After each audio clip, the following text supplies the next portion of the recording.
4 standard deviations of pure chaos in the bond market last year. 4. No one's ever seen this happen before. No one ever called for it to happen, and no one will ever see it happen again. You heard it here from your old buddy Josh. 4 standard deviations. It's actually almost on the 5th. It's nuts. All right, so what we have here is we have, and this will, by the way, this will be a similar thing to my course, Investment Basics for Regular People, that will be released probably at the end of July. All right, so I'm working on it. So just if you like these videos, you're definitely going to like my Investment Basics for Regular People course. All right. So you got 2 Vanguard funds. We got the long-term corporate bond fund at Vanguard, and then we got the intermediate government bond fund at Vanguard. Both have been in existence simultaneously since 1994, so we're using 1994 records. All right. So at the end of 2021, the long-term corporate bond fund had 8.68% was its standard deviation. Standard deviation. Standard deviation is just basically volatility around an average, if you will. Now, there's a little bit more to it than that, but that's good enough for government work. So you take an average, 7.12. What's the volatility around that? All right? And that's what the deviation around the average, if that makes sense. And how you actually get that is you take the variance and you square root that. I'm not going to get that here, but just that's a very good measurement of predicted volatility. A standard deviation. And the volatility on the downside is all that anyone cares about. What is my downside risk? That's all everyone cares about. And the standard deviation is a wonderful tool for this. I'm going to show you why it has some deficiencies here today. So in this case, we say on our average rate of return since 1994 is we'll just say 7%. And we would say on any given year, if we take 3 standard deviations, that's 99.7% probability. It's 3 standard deviations, and we're just, for simplicity, we're going to make that 9.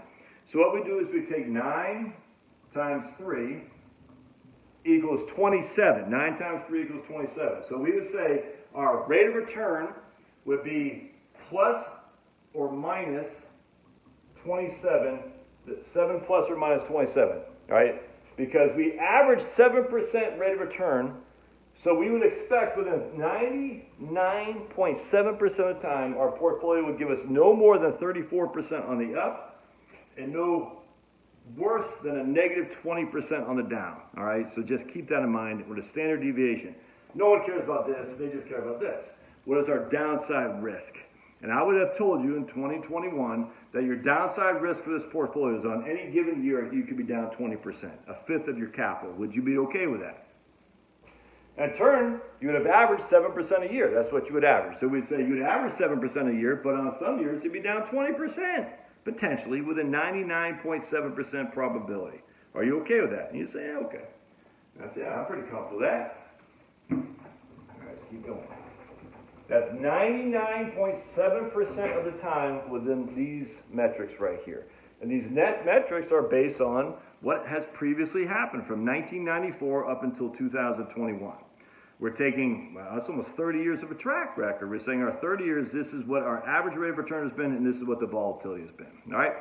Same thing with the intermediate government bond fund. We would say on any given year, we're just going to move these numbers here a little bit. We'll say this is, oops, let me get blue. What is it blue? We'll say this is 5. Hold on a second. Here's blue. We'll say this is 5. Oh, there's my blue one. Yeah. All right, so in any given year, try this again. That's professionalism right here. This is 5, and this is 6. We'll just say for simplicity. So what we'll say here is 5 times 3 equals 15, plus or minus the average rate of return. And so on any given year, we expect your intermediate government bond fund to give you no worse than a negative 9% rate of return with a 99% probability of success. So here we had negative 20th, yeah, so we would say on these two funds, you would have no worse than a negative 20 over here and no worse than a negative 9 over there with 99.7 probability of success. So let me show you something. 2022 comes around. Hold on. And guess what happened? This guy was down 26%. And this guy was down almost 14%.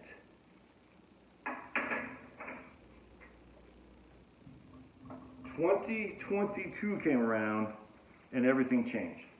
This guy was down significantly more than your anticipated expected loss would be. Not even close. This guy was down 14%, again, significantly more than our expected anticipated rate of return on the negative would be. In fact, it's interesting. Check this out. If we take 4 standard deviations, why is the marker not working well? Let me get rid of the PVC pipe. If we take 4 standard deviations, watch this. This is crazy.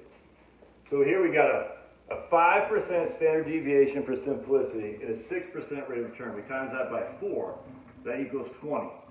20 plus or minus 6, we'd expect to have on the upside 26% on the up, but on the downside, this is 4 standard deviations, minus 14. And that's exactly what we had, minus 14. We were basically a freaking spitting distance going into the 5th standard deviation. And after 99.7% probability, I don't even know what the next one is. 4, never mind 5. 99.9999, I don't know. Here we're not quite at the top end of the 4th standard deviation, but we're knee deep in it. Isn't that crazy? So watch what happened here, though. I want to show you something here. And by the way, we talked about this on my Locals live stream the other day, and we'll be going on Locals live stream tonight at 8. Tonight at 8. So if you want to join our Locals live stream, the information's in the doobly-doo. $5 a month, be a monthly supporter. $5 a month, you get access to Right Capital. If you're Locals live stream, I have some free coupon codes for supporters for my new audiobook. So if you're into Right Capital and you want to support your old buddy Josh with $5 a month, and you like to be on the live streams, $5 a month, man. I try to make it worthwhile to spend me money, frankly. So we got coupon codes, we got Right Capital. You know, maybe I'll even give discounts to my course, this investment basics for regular people course. I probably will. All right. So what happened now is at the end of 2023, our compounded annual growth rate for this guy went from 5.58 to 4.89. And our volatility, our standard deviation, went to 5.13. Wow. So here, our standard deviation was lower than our average rate of return. After one stinking year, all that changed. Our standard deviation is now higher than our average rate of return, our expected rate of return, our average rate of return, that 1 year. And then the corporate fund was look at, holy smokes, the corporate one fell to 5.83 average rate of return, and the standard deviation went to 9.4. Isn't that crazy? Dudes. Oh, I guess. Very, bless me. Very professional. Excuse me, I should say. Well, bless me too. Look at that. Look at this. Look at the divergence. It was 150 basis points between the average rate of return and standard deviation over here. Now we're 3.5. It like more than doubled the difference between the standard deviation and average rate of return on that 1 year. Here, it went from basically 1% difference with the standard deviation being lower than the average rate of return to now we got a 40 basis point difference with the standard deviation being higher than the average rate of return. Do you not see the potential in bonds? I cannot stress this enough. That 1 year was so bad it went into the 4th standard deviation category. That's not going to happen again. To happen again, the Fed funds would have to go from, I mean, my goodness, 5, a doubling to be 10, another doubling to be 20. So that it went from 0 to 5. That's not even like, so let's just say there's a quarter basis point. To double is 0.5. To double again is 1. To double again is 2. To double again is 4. So we have 0.5, a quarter to 0.5 is one doubling. 0.5 is another doubling, another doubling, just to get to 4. So just to get, right now the Fed funds rate is at 5, right? 5, maybe 5.25. So we had quadruple doublings to get from 0.25 to 4. Right now it's at 5. It'd have to go to 10, 20, 40. It's not going to happen, man. Come on. And so if that's not going to happen, and the Fed funds rate levels off, and the bond market, no, don't forget too, in 2021, the bonds fell as well. The corporate bond fund was down. Corporate bond fund was down 2.38, and the long-term and the intermediate government bond fund is down 1.25. So far this year, corporate bonds are up 3.73, and the intermediate is up 3.5.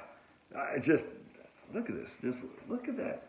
Look right over here, right there. Look at that. So down, way up, down, way up. Anyway, dudes, when you get hit like such a thing in 1 year that no one expected and it'll never happen again, I can't guarantee there's upside. But if you're running away from bonds because of inflation, dude, you're so far behind the curve. I don't even know what to tell you. That's already happened. It's already happened. And now we're sitting on, what was I looking at? Intermediate, what was it like? I was looking at some Vanguard bond fund yesterday. I don't think I have it up anymore. Yeah, I don't. I can't remember. It was like 4.5, something like that. It's a 30-day SEC yield, or is it 5? I can't remember. I was like, wow. Dude. The opportunity in them there hills. And I'm not saying sell all your stocks and put it into bonds. I'm just saying, do you not see the short-term upside here? No. But don't forget, if you like these videos, you want to support me, you can buy me a cup of coffee as well. It's in the Doobly Duke. I take decaf. Like my decaf. The 3 creams, please. Buy me a cup of coffee. And love to hear your thoughts. We'll see you.